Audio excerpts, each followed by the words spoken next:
Então, podemos dizer que o estoicismo se reduz a três grandes buscas. A primeira é a busca pela paz interior, essa está mais em voga, né? Essa aí a gente está ouvindo mais ultimamente. A segunda é a busca por uma ação ética, uma ação política eficiente, uma boa ação, né? E em terceiro lugar é a busca por uma fraternidade universal. Os estoicos enfatizaram muito o fato de que todos os humanos são irmãos, né? E esse é um ponto fundamental na filosofia deles. E hoje vou me concentrar naturalmente no primeiro ponto, no ponto da paz interior. Para os estoicos, o cosmos é constituído a partir de dois princípios, um princípio ativo e um princípio passivo. O ativo individualiza e dá forma a cada uma das coisas existentes, enquanto o princípio passivo ele dá corpo a essas coisas todas, né? Essa proximidade com certos princípios da filosofia oriental não é casual. Muitas pessoas já notaram essa proximidade, dessa questão do princípio ativo e passivo, como parece um pouco o taoísmo, né? Parece um pouco outras filosofias orientais. Isso não é à toa, porque o estoicismo é uma filosofia que nasceu no Oriente. O fundador dele é o Zenão de Sítio, que não é um grego, é um fenício, é um africano fenício. Então, isso ainda não foi comprovado, mas muitos especulam, tem muitos livros sobre isso já, estabelecendo essa relação entre o budismo e o estoicismo e outras filosofias orientais. Pois bem, então, para os estoicos, a alma é o princípio ativo que está no ser humano. Então, da mesma forma que com todas as demais coisas do mundo, o ser humano é constituído por um princípio ativo e um princípio passivo. E esse princípio ativo, no caso do homem, é a sua própria alma. E eles entendem a alma como fluindo pelo corpo todo. A alma é um corpo que flui e anima o corpo todo, certo? E então o ser humano é uma dupla realidade, né? Uma realidade, por um lado, do corpo físico, biológico, podemos dizer assim, e, por outro lado, o corpo alma, que é divino, certo? É uma dupla de filiação ao qual o Epiteto se refere. Nós somos, por um lado, natureza animal, certo? Compartilhamos com os demais animais esse corpo, esse modo de ser, e, por outro lado, também somos natureza divina por causa da nossa substância pensante, por causa da nossa alma, que é capaz de compreender, que é capaz de interpretar o mundo, certo? Agora, de acordo com a natureza, essa alma tem que ter um fluxo, um bom fluxo, eles chamam de euroia, que eu é grego, em grego euroia é fluir, não fluxo. E ela, como ela está em contínuo movimento dentro do corpo, é preciso que esse movimento não seja obstruído, porque se esse movimento é obstruído, nós sentimos isso como sofrimento, certo? Então, e esse sofrimento, para os estoicos, são as paixões ruins, certo? Então, o obstáculo para a serenidade na alma, no ser humano, é esse sofrimento, essas paixões ruins que habitam o ser humano. E o que são elas propriamente? Né? O que são essas paixões? Né? Nós podemos dizer que as paixões são a nossa primeira realidade, certo? Porque antes de vermos as coisas, vemos as coisas de acordo com o nosso olhar, certo? Então, o nosso olhar deixa sua marca nas coisas. Nós não temos acesso às coisas enquanto elas mesmas, as coisas puras, né? Nosso acesso a elas já é as coisas para nós, as coisas marcadas pela nossa experiência delas mesmas, né? Então, nesse sentido, as paixões são a nossa primeira realidade, uma realidade inquestionável, porque não podemos duvidar delas, da sua realidade. Podemos duvidar, como Descartes, né, da existência das coisas, podemos fazer a dúvida metafísica, mas não podemos duvidar das nossas próprias paixões. Isso não é possível. Né? Se eu estou apaixonado por alguém, como posso duvidar que eu estou apaixonado? Não interessa aqui se a paixão é boa ou ruim, mas o fato da paixão é inquestionável. Se eu tenho raiva de alguém, como que eu vou questionar que eu tenho raiva ou não? Né? Se eu estou sentindo a raiva, eu tenho a raiva. Então, nesse sentido, a paixão é a nossa primeira realidade, porque podemos questionar a existência de tudo que nós estamos experienciando. Podemos que a gente tome ciência de que as paixões, embora elas sejam absolutamente reais para nós, né, elas podem ser controladas, elas podem ser administradas por nós, né, porque às vezes elas são tão poderosas que parecem nos dominar totalmente, parece que não nos dão qualquer possibilidade de defesa, certo? E de autonomia. Então, é fato que elas dominam muitas pessoas por causa de sua intensidade. Mas essa realidade, como eu disse, é para nós, né? As paixões são acontecimentos nas nossas almas. Não tem qualquer realidade fora de nós. Elas nascem em nós, em nossas almas, e justamente por isso nós temos poder sobre elas, certo? Da alma, que eles concebem, como eu disse, como corpórea. E essas paixões podem ser boas ou más. Se é um movimento harmônico, se é um movimento suave, é uma boa paixão. Se é um movimento abrupto, um movimento excessivo, ela é uma paixão ruim. Então, essa é a paixão no modo, no sentido psicofísico, podemos dizer assim, né? Então, a alma que, quando está repleta de boas paixões, ela tem um movimento ordenado e simétrico. E justamente essa simetria é que eles vão chamar de beleza, certo? Uma alma vai ser bela se essa alma for simétrica, se essa alma estiver plena de boas paixões. E isso justamente é a marca, né, das pessoas que a gente experimenta, percebe aquela sabedoria, né, aquela tranquilidade. Bom, então, paixões, por outro lado, e opiniões são faces da mesma moeda, são diferentes faces da mesma moeda. As boas paixões são outra face de opiniões e crenças corretas, e as paixões boas são a contraface de opiniões e crenças ruins ou equivocadas. A ideia básica por trás disso, como eu disse, é que o estado natural da mente humana, da alma humana, é a ataraxia, é a tranquilidade, é o bom fluxo, é a ausência de agitação da mente. Então, uma paixão ruim significa um movimento assimétrico e irracional da mente, que a desestabiliza, que a agita violentamente, certo? E eles insistem nessa associação de uma paixão ruim com uma falsa crença. Na verdade, como eu disse, são faces da mesma moeda, né? Porque para eles a paixão ruim advém em virtude de uma falta de conhecimento, ou, na terminologia estoica, em virtude de um vício. E, por outro lado, as paixões verdadeiras, boas, perdão, estão associadas a crenças verdadeiras e a virtudes, certo? Por exemplo, se alguém acreditar que cães são seres malignos, são seres ruins, né?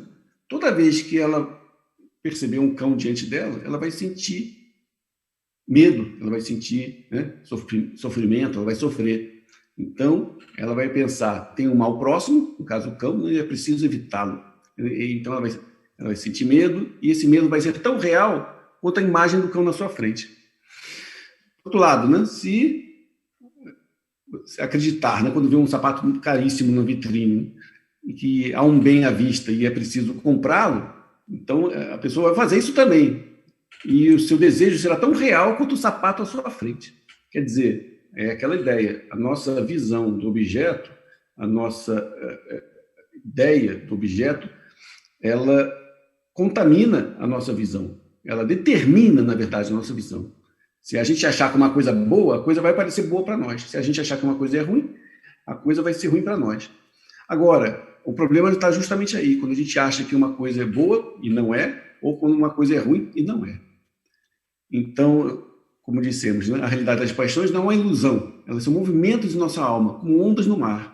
As paixões boas são ondas tranquilas e simétricas, que permitem uma cômoda navegação, e as paixões ruins são como ondas tempestuosas, que ameaçam afundar a embarcação. Entretanto, diferentemente das ondas do mar, podemos domar as paixões, acalmá-las. E justamente por isso os estoicos recomendam o autoconhecimento. Na medida em que as paixões ruins são ignorâncias, né, vou chamar assim, as paixões boas são conhecimentos, o primeiro modo de você evitar as paixões ruins é através do autoconhecimento. E como é isso? Em primeiro lugar, é preciso conhecer de quais paixões somos capazes, né? Então, eles fazem como um inventário das paixões. E as ruins são fundamentalmente 4. O desejo irracional, o medo irracional, o prazer irracional e a dor ou o sofrimento. E entre as boas, temos fundamentalmente 3. O desejo racional, o cuidado e o contentamento. E como se distinguem as boas das más, né? como eu já disse, pelas crenças verdadeiras ou falsas. Se você deseja algo que parece um bem, mas na verdade é um mal, esse desejo é irracional e perturbará sua alma. Se você deseja algo que é realmente um bem, esse desejo é racional e fará bem à sua alma. Se você teme algo que parece um mal, mas na verdade não é, esse medo é irracional e perturbará a sua alma. Se você teme algo que é realmente um mal, esse temor, que se traduz em cuidado, é racional e fará bem à sua alma. Se você deseja algo que é realmente um bem, esse desejo é racional e fará bem à sua alma, consequentemente. E o prazer será irracional se você senti-lo por desfrutar algo que parece um bem, mas não é. Então, é sempre a mesma ideia, certo?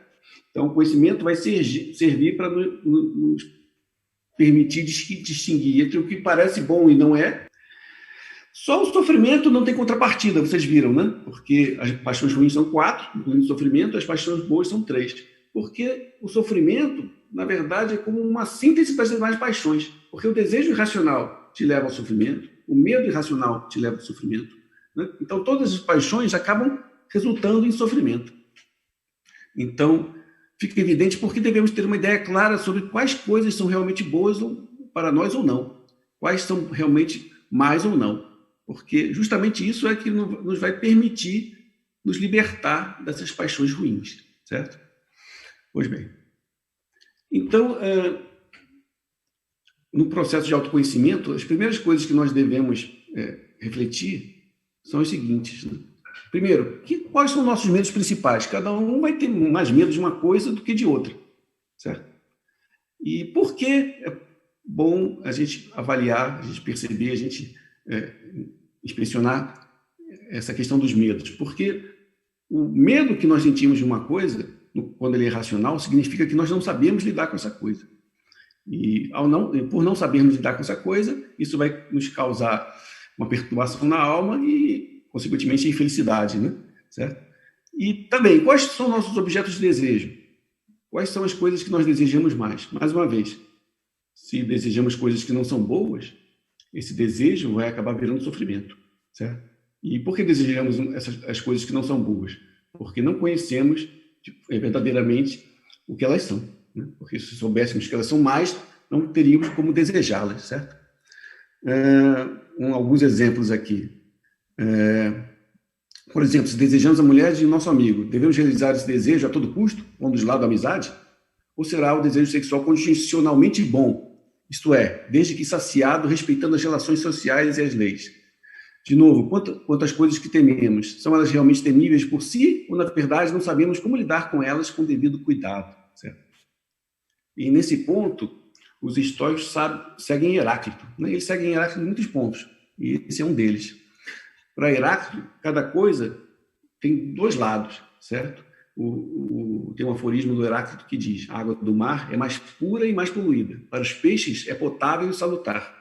Para os humanos é impotável e deletéria, né? Destrutiva, venenosa. Então, a mesma água é boa para o peixe, é ruim para o homem, certo? Então, isso significa que a água do mar não é boa por si mesma, porque ela é boa em relação a quem a utiliza.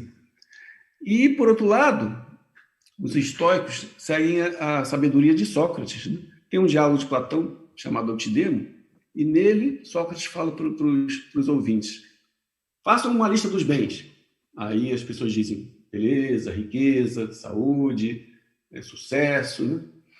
Agora façam uma lista dos males. Aí, pobreza, doença, ser obscuro.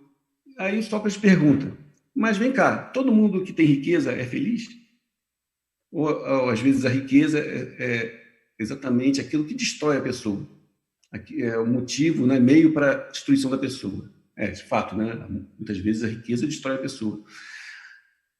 Toda pessoa que é bem-sucedida, que tem sucesso, que é famosa, é feliz? Claro que não. Isso não nem falar, porque às vezes outras circunstâncias tornam a pessoa infeliz. A saúde é sempre motivo de felicidade? Não. Às vezes, justamente porque você tem a saúde, você se arrisca a fazer coisas que você não faria se não tivesse, né? E aí, mais uma vez, ela não é um bem por si mesma, né? E a mesma coisa dos males. Às vezes, a pessoa na pobreza tem um comportamento melhor do que na riqueza. E na riqueza ela se perde, né? Em vícios e todo tipo de coisa. Às vezes a pessoa na obscuridade tem um comportamento melhor do que no sucesso. No sucesso ela se perde. Então, o que o Sócrates está mostrando é que essas coisas não são boas ou mais por si mesmas, mas elas são boas ou mais conforme elas são usadas, né? E para fazer um bom uso delas, é preciso daquilo que ele chama de sofia, é preciso daquilo que ele chama de sabedoria. E é exatamente isso que os estoicos estão dizendo no caso das paixões. Para curar cada uma dessas paixões é preciso uma certa sabedoria. É preciso que você descubra, que você aprenda o modo de lidar com cada uma das coisas com as quais você lida no mundo, para que você possa livrar-se, né? De ter, tanto se comportar bem diante delas, fazer bom uso delas, quanto também, consequentemente, ter sua alma equilibrada, tranquila, porque se você sabe como lidar com uma coisa, você não vai sentir nem medo irracional, nem desejo irracional, nem sofrimento. E, mais ou menos, por exemplo, como a gente vê aqueles caras que lidam com cobras, né? À medida que você não tem o conhecimento, aquilo é um procedimento letal, né? Lidar com uma cobra venenosa. Mas, na medida que você tem, é uma coisa comum, tranquila, e as pessoas fazem isso com toda tranquilidade. Outro caso, outro exemplo muito bom disso é o trabalho num pronto-socorro, né? Uma emergência. Para qualquer um de nós que não tem, como eu, por exemplo, que não tem um treinamento médico, é um terror. Imagina uma emergência, vendo as pessoas, né, feridas, né, e não sabendo como ajudar. Eu sentiria medo, sofreria, né? E com certeza não seria uma experiência boa para mim, nem, muito menos para os pacientes, porque eu não disponho do conhecimento para lidar bem naquela situação. Mas já um médico experimentado é o contrário. Ele não só age com tranquilidade, né, como também, através dessa tranquilidade, ele salva a vida das pessoas. Por exemplo, alguns anos atrás, teve no carnaval em Olinda, uma moça estrangeira, eu acho que era alemã, levou um tiro no coração. Ela chegou praticamente morta no pronto-socorro. O médico, calmamente, abriu o peito dela, viu o coração, tirou a bala do coração, deu os pontos na ferida do coração e suavemente fez uma massagem no coração. Ele voltou a pulsar. Ele literalmente salvou a vida da mulher, né? E por que ele fez isso? Porque ele tinha conhecimento. E porque esse conhecimento lhe permitiu agir com calma e cuidado, certo? Então ele pôde cuidar da mulher muito bem e salvar a vida dela, né? E fazer o seu trabalho, certo? Então, é preciso que a gente avalie a nossa vida sob diversos pontos de vista para que a gente possa identificar em que áreas somos mais carentes de conhecimento, certo? Para que, suprindo essas lacunas, possamos eliminar as paixões ruins que nos atormentam. E, consequentemente, né, esse já é o segundo ponto que eu mencionei lá acima, né, agir melhor no mundo. E a natureza nos indica onde estão nossos problemas. Nossos problemas estão exatamente lá onde estão as paixões que nos fazem sofrer. Então, quando a gente sofre diante de alguma coisa, em alguma circunstância, é sinal de que justamente aquele conhecimento para lidar com aquela situação nos falta, né? Esse é o sinal que a própria natureza nos dá. Então, eu formulei aqui umas questões que cada um deve fazer a si mesmo, né, para averiguar em que área é mais carente de conhecimento, né? Então, por exemplo, quais são os seus medos principais? De que coisas você sente mais medo? Já anunciamos isso acima, né? Quais são os objetos de desejo principais? Também já falamos sobre isso. Um outro ponto mais específico: em que lugar você é tomada por paixões ruins? No trabalho, em casa ou na rua? Porque às vezes a gente tem problemas no trabalho porque a gente não sabe lidar com as pessoas lá. Ou às vezes é em casa, ou às vezes é na rua, né? E isso indica que a gente vai ter que aprender como lidar nessas diferentes situações. Com quais pessoas você se estressa mais? Homens, mulheres, jovens, idosos? Quais assuntos lhe causam mais medo e apreensão? Notícias políticas, econômicas, policiais? E aí, no âmbito mais próximo de nós, e o próprio seu corpo desagrada, aqui no seu corpo você gostaria de mudar, por exemplo? Né? Que características mentais você te entristecem, né? Por exemplo, se você é muito nervoso ou calmo demais em situações que não deveria, né? E você se sente sem valor, você se sente uma pessoa indigna de ser amada. Então, essas questões, de acordo com as respostas que você der, você vai perceber que certos conhecimentos estão faltando, né? Então, e esses conhecimentos que faltam impedem que você tenha uma relação consigo mesmo e com a realidade de modo harmonioso. Porque nós tememos as coisas com as quais não sabemos lidar e sofremos. E muitas vezes desejamos coisas que não são realmente boas, e esse desejo nos faz sofrer. E também as paixões ruins que nos fazem sofrer surgem porque não sabemos o melhor modo de nos comportar no trabalho, em casa, na rua. Enfim, e nossas relações com homens, mulheres e jovens ou idosos nos fazem sofrer é porque nos falta conhecimento para saber lidar com eles. As notícias do mundo nos fazem sofrer é porque nós não sabemos como devemos nos posicionar diante do mundo ou o que devemos esperar dele, certo? E se nos sentimos mal em nós mesmos, então nos falta conhecimento essencial sobre quem somos e o que podemos esperar da vida, certo? Então, de acordo com os estoicos, as paixões ruins se transformam em sofrimento, e o sofrimento é o resultado de uma alma agitada e inquieta diante de situações ou coisas com as quais não pode ou não sabe lidar. A agitação é decorrente de uma desarmonia entre a alma e o mundo. Para os estoicos, a alma é uma parte do mundo, devendo estar em harmonia com o mundo para ficar de acordo com a natureza.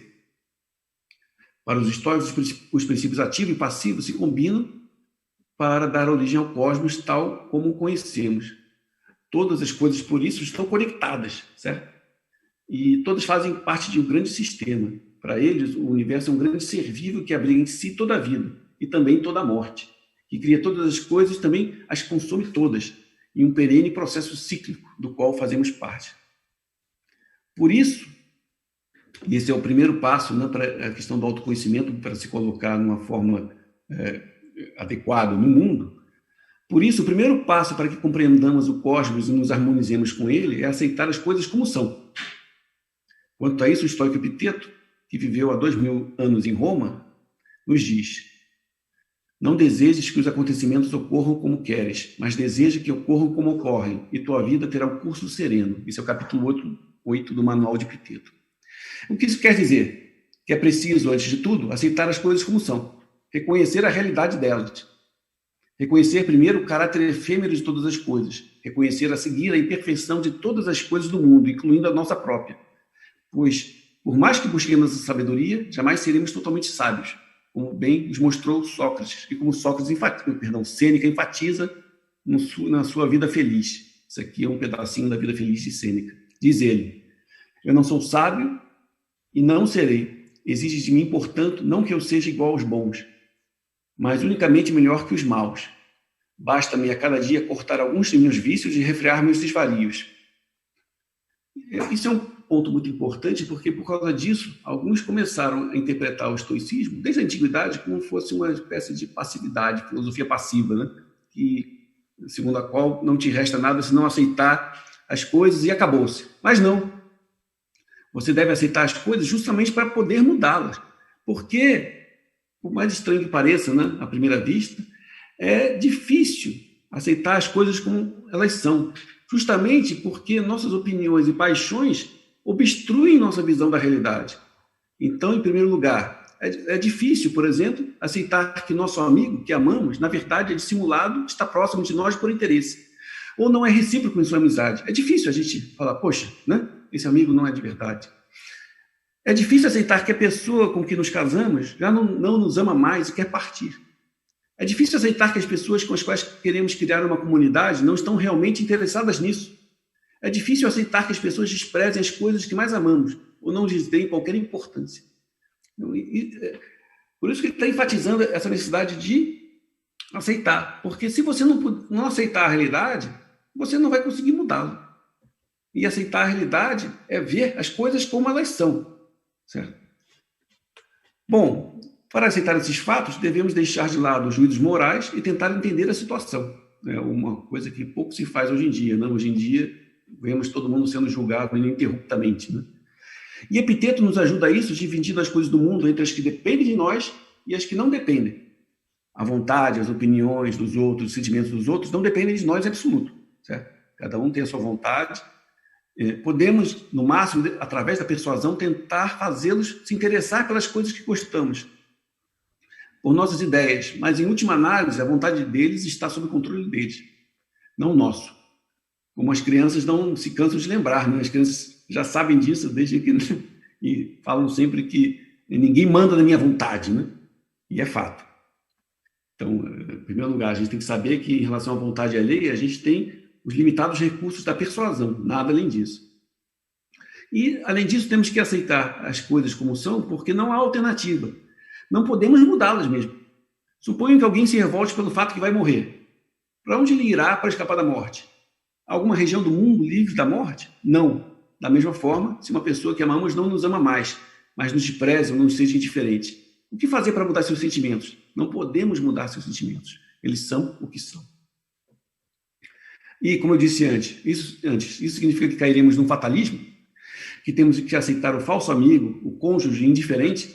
De forma alguma. Aceitar a realidade, ou cair na real, né? Tem até esse termo popular, né? Como dizem, é o primeiro passo para nos livrarmos das paixões ruins e de suas situações opressoras. Aceitamos aquele que temos como amigo, aceitamos que aquele que temos como amigo não é de fato, deixemos ele então com sua falsa amizade e vamos em busca de amigos verdadeiros. Aceitamos o fato de que nosso cônjuge não nos ama mais, é hora de tomar coragem e buscar a separação para que no futuro estejamos disponíveis para o amor real. Convivemos com pessoas com as quais não compartilhamos visões essenciais do mundo, deixemos elas de lado e busquemos as pessoas com as quais possamos compartilhar esses ideais. O nosso trabalho não nos realiza, nossos colegas nos oprimem, talvez seja a hora de mudar de profissão, mudar de áreas, buscar novos horizontes.